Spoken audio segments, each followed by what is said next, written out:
바닥을 좀 드러내는 중이라고 보거든요.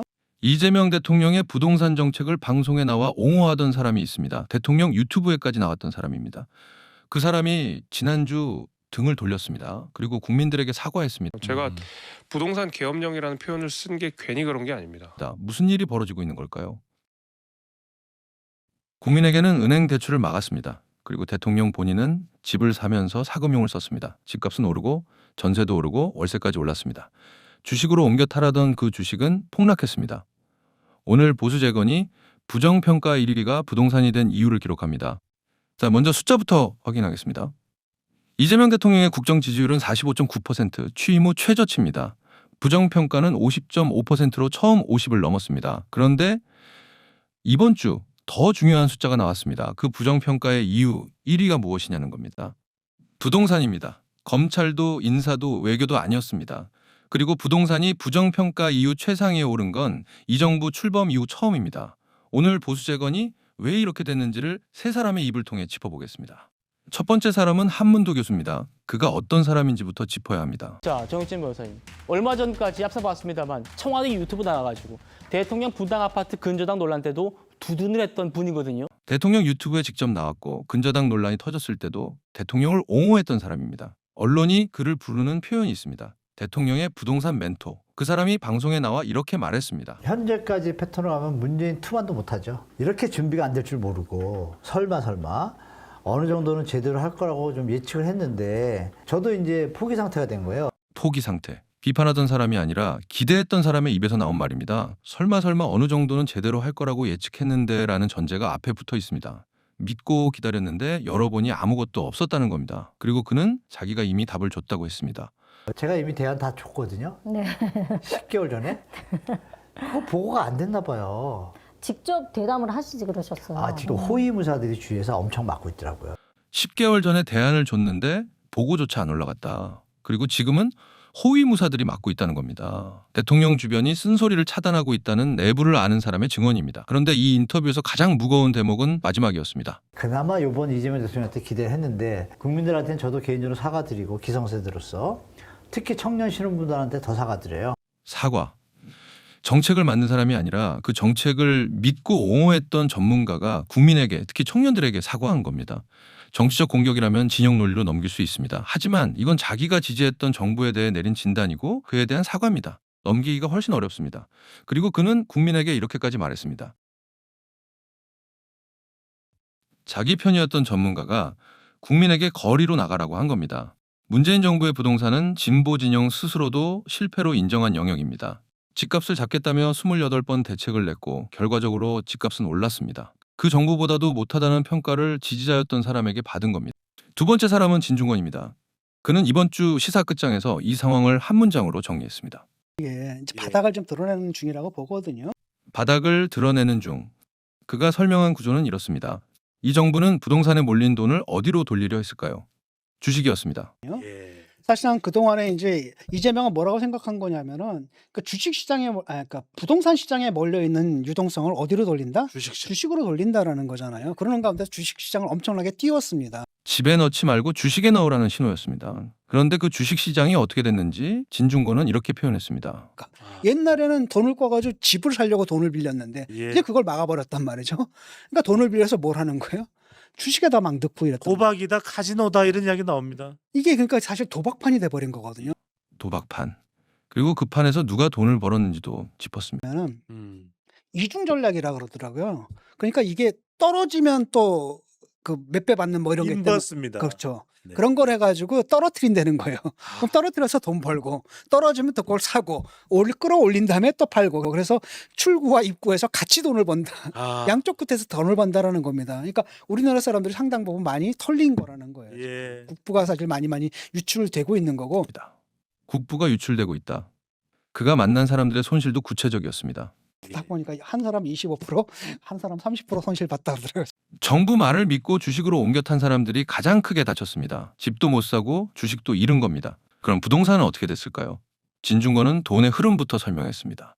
주식으로 크게 번 돈, 반도체 호황으로 풀린 상여금, 그 돈이 결국 어디로 가겠느냐는 겁니다. 당연히 집값이 오르는 거고. 예. 그런데 이건 대출을 막아놓고 그러니까 가진 사람들만 집을 살 수 있게끔 만든 거고 대출은 막혀 있고 공급은 안 되고 나다 보니까 지금 다 오르잖아요. 월세도 올랐죠. 근데 전세도 올랐죠. 예. 집값도 올랐죠. 트리플로 다 올라 버리는 거예요. 트리플로 다 올랐다. 이 대목이 오늘의 첫 번째 급소입니다. 대출을 막으면 누가 집을 살 수 있을까요? 현금이 있는 사람만 삽니다. 빌려서 사야 하는 사람은 아예 시장에서 밀려납니다. 집값을 잡겠다는 정책이 결과적으로 가진 사람만 살 수 있는 시장을 만든 겁니다. 아하. 그동안은 뭐였냐면은 공급으로 통해 가지고 수요를 충족시키는 식으로 부동산 집값 관리를 한 게 아니라 일단 거래를 못하게 막은 거잖아요. 예. 이거 사실 말도 안 되잖아요, 사실은. 막 사회주의 국가도 아니고 그냥 국가에서 아예 그냥 허락을 받아라라고 하면서 이게 사실은 굉장히 비정상적인 조치고 어떻게 보면 경제의 그 긴급 조치 같은 거였잖아요. 예. 그게 일상화된 거예요. 그리고 진중권은 이 방식 자체를 이렇게 규정했습니다. 경제의 긴급 조치가 일상화됐다. 비상 상황에서나 쓸 수단을 평상시 정책으로 굳혀버렸다는 지적입니다.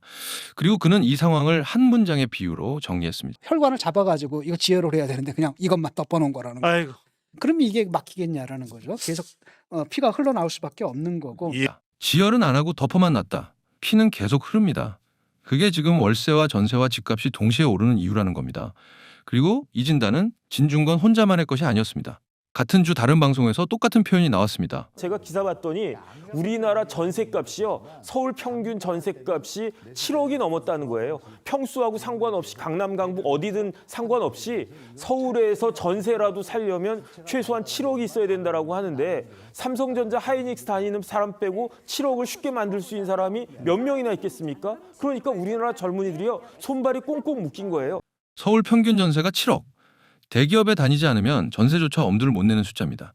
이거 매매는 그렇다고 치고 전세는요 아예 물량이 없어요. 그다음에 월세도 100만 원짜리 월세 있습니까? 월급 한 400만 원, 500만 원 받는데 월세 100만 원, 200만 원 이렇게 되면 가처분 소득이 없잖아요. 이렇게 총체적으로 트리플 트러블에 지금 빠져 있는데 여기에 대해서 아무리 친여 성향이라고 할지라도 이재명 정권의 부동산 정책에 대해서 옹호할 수가 없는 거고요.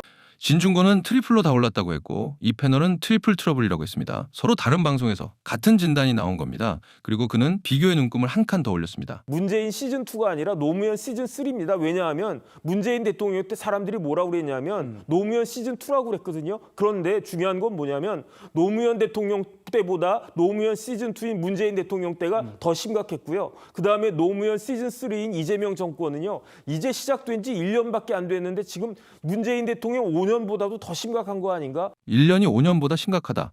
한문도 교수가 문재인 시즌2만도 못하다고 했다면 여기서는 아예 노무현 시즌3라는 계보까지 등장했습니다. 그리고 그 계보에서 지금이 가장 빠르고 가장 심하다는 진단입니다. 그리고 여기서 국민이 가장 분노한 대목이 나옵니다. 근저당 논란입니다. 진중권은 이 문제를 이렇게 정리했습니다. 사람들은 집을 갖다가 은행에서 돈을 빌려야지 집을 살 수가 있는데 예. 그걸 못하게 막아놓고 자기는 집 팔 때 어떻게 한 거야? 자기가 사금융을 한 거잖아요. 돈을 빌려준 거란 말이죠. 이자도 안 받고. 그러니까 국민들이 굉장히 화가 날 수밖에 없는 거예요. 이게 두 번째 급소입니다. 국민에게는 은행 문을 닫아놓고 정작 본인은 은행을 거치지 않는 방식으로 집 문제를 해결했다는 겁니다. 그것도 이자 없이. 이 방식에는 이름까지 붙었습니다. 사람들이 그걸 뭐라고 이야기하냐면요. 셀러 파이낸싱이라고 하더라고요. 돈은 원래 금융기관에서 빌려야 되는데 우리나라 금융기관 꽉 막혀 있으니까 그러니까 매도인한테 돈 빌리는 거 이런 걸 갖다가 영어로 셀러 파이낸싱 또는 오너 파이낸싱이라는 이야기까지 만들 정도로 셀러 파이낸싱, 파는 사람이 사는 사람에게 돈을 빌려주는 방식입니다. 왜 이런 게 나왔을까요? 은행이 막혀있기 때문입니다. 그 은행을 막은 건 정부고 그 정부의 수장이 이 방식을 썼습니다. 규제를 만든 사람은 그 규제를 통과할 필요가 없었던 셈입니다.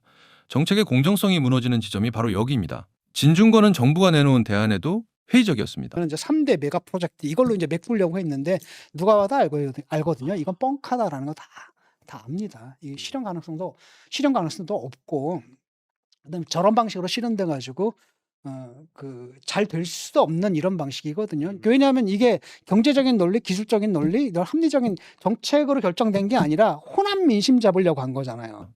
민심을 잡으려고 만든 이벤트라는 겁니다. 그리고 그는 결론을 이렇게 냈습니다.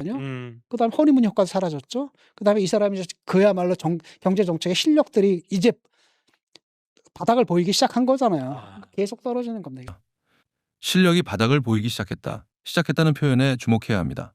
지금까지는 가려져 있었는데 이제 드러나기 시작했다는 뜻입니다. 그리고 지지율은 계속 떨어질 거라는 전망까지 붙였습니다. 세 번째 사람이 한동훈입니다. 그는 이 사태의 본질을 정책이 아니라 결정 방식에서 찾았습니다. 발단은 이렇습니다. 이 대통령이 초고가 1주택의 보유세를 올릴지 그리고 초고가의 기준을 얼마로 할지를 자신의 유튜브 채널 댓글창에 물었습니다. 사실상 실시간 투표였습니다. 한동훈은 여기에 이렇게 반응했습니다. 경악스럽다. 부동산 세제는 대통령 유튜브를 시청하는 사람들의 즉석 인기 투표로 결정할 일이 아니다. 그리고 그는 이 방식에 이름을 붙였습니다. 대표성도 검증되지 않은 댓글창에서 특정 집단을 지목해 세금을 더 물릴지 묻는 모습은 현대판 인민재판을 연상시킨다. 현대판 인민재판. 왜 이 표현을 썼는지 짚어보겠습니다. 세금은 국민의 재산을 국가가 가져가는 일입니다. 그래서 헌법은 세금을 법률로 정하도록 하고 있습니다. 국회에서 논의하고 근거를 따지고 책임 소재를 분명히 하라는 뜻입니다. 그런데 대통령 유튜브 댓글창에 모이는 사람들이 누구겠습니까? 대체로 그 대통령을 지지하는 사람들입니다. 대표성 없는 집단에게 저 사람들 세금 더 물릴까요? 라고 묻는 구조. 그게 인민재판을 연상시킨다는 겁니다. 한동훈이 요구한 건 어렵지 않았습니다. 누가 얼마나 부담하고 시장과 임대료에는 어떤 영향을 미치며 조세 원칙에 부합하는지를 검토한 뒤 정부의 책임으로 결정해야 한다. 분석하고 공론화하고 정부가 책임지고 결정하라. 지극히 상식적인 요구입니다. 그런데 이 상식이 지켜지지 않았고 그 결과가 부정평가 1위로 돌아왔습니다. 전세 월세 이제 앞으로 폭등할 거라는 얘기를 다 하시고 그러면 이제 누가 피해를 보겠어요? 그러니까 당연히 대학생 20대 30대 그리고 아이를 둔 엄마들 이사 가야 되는데 엄청나게 지금 벌써 그러는 거거든요. 했습니다. 누가 다치느냐를 먼저 물은 겁니다. 그리고 그는 이 상황에 이름을 붙였습니다. 제가 부동산 계엄령이라는 표현을 쓴 게 괜히 그런 게 아닙니다. 부동산 계엄령. 진중권이 경제의 긴급 조치가 일상화됐다고 한 것과 정확히 같은 곳을 가리키는 말입니다. 두 사람이 약속한 것도 아닌데 같은 비유에 도달한 겁니다. 저는 그냥 서울을 포기한 거라고 생각합니다. 민주당이 이거는. 그리고 한동훈은 더 나아갔습니다. 네, 전 이러다 나라 망한다고 생각합니다. 이러다 나라 망한다. 정치인의 과장으로 들릴 수 있습니다. 근데 그가 그 판단의 근거로 든 게 무엇이었는지 보시죠. 크게 보면 문재인 정부 때 문재인 정부가 정권을 잃은 이유 중에 큰 이유가 부동산 정책 실패잖아요. 그런데 그걸 반성하는 게 아니라 오히려 훨씬 더 강하게 나갔어요. 실패해서 배운 게 아니라 더 세게 갔다는 겁니다. 실제로 같은 방송에서 시장의 평가가 이렇게 소개됐습니다. 문재인 정부 때 28번의 부동산 정책이 실패했는데 이번 대책은 그걸 다 모은 것만큼의 강력한 규제책이라는 게 시장의 평가. 28번을 합친 것만큼의 규제. 한 번에 그만큼 조였다는 뜻입니다. 그리고 그 결과로 무엇이 끊겼는지 같은 방송에서 이렇게 정리됐습니다. 현금 부자만 웃는 대출 규제다. 2030세대의 주거 사다리가 끊겼다. 사다리가 끊겼다. 그동안 평범한 사람들이 집을 마련하던 방식은 이랬습니다. 전세를 끼고 집을 먼저 사두고 돈을 모아서 나중에 그 집에 들어가 사는 것. 맞벌이 부부, 아이 있는 부부, 신혼부부가 밟던 계단입니다. 그 계단을 이번에 걷어찼다는 겁니다. 억대 연봉을 받아도 일한 기간이 짧으면 모아둔 자산은 없습니다. 소득은 있는데 자산이 없는 사람들이 가장 먼저 밀려납니다. 외국 금융기관의 진단도 같은 방향이었습니다. 효과적인 주택 공급 대책이 없기 때문에 구조적인 문제로 주택가격 상승은 당분간 계속될 것. 공급이 없으면 결국 오른다. 한문두 교수가 말한 것과 외국 금융기관이 본 것과 한동훈이 짚은 것이 같습니다. 서 있는 자리가 전혀 다른 사람들이 같은 결론에 도달한 겁니다. 여기서 한 걸음 물러나 보겠습니다. 저희가 지난 두 편에서 다룬 이야기와 오늘 이야기가 만나는 지점이 있습니다. 지난주 이 정부는 보안수사권을 폐지했습니다. 피해자가 300만 원을 24개월 할부로 변호사를 사야 하는 나라에서 마지막 안전장치를 없앤 겁니다. 그리고 이번 주 부동산에서 같은 구조가 반복됐습니다. 전문가 검토 없이 지지자들의 요구를 따라 밀어붙이는 방식. 한쪽에서는 사법이 무너지고 한쪽에서는 민생이 무너졌습니다. 두 사안의 공통점은 두 가지입니다. 첫째, 결정하는 사람들은 다치지 않는다는 것. 백을 쓸 수 있는 사람은 보안수사가 없어도 괜찮고 사금융을 쓸 수 있는 사람은 대출이 막혀도 집을 삽니다. 다치는 건 할부로 변호사를 사는 사람, 15억 이하 아파트를 대출로 사려던 사람입니다. 둘째, 전문가의 반대를 무시했다는 것. 보안수사 폐지 때는 변호사도 검사도 경찰도 피해자도 반대했습니다. 부동산에서는 옹호했던 전문가까지 등을 돌렸습니다. 그런데도 밀어붙이는 이유는 하나로 보입니다. 검토가 아니라 지지층의 요구가 기준이 됐기 때문입니다.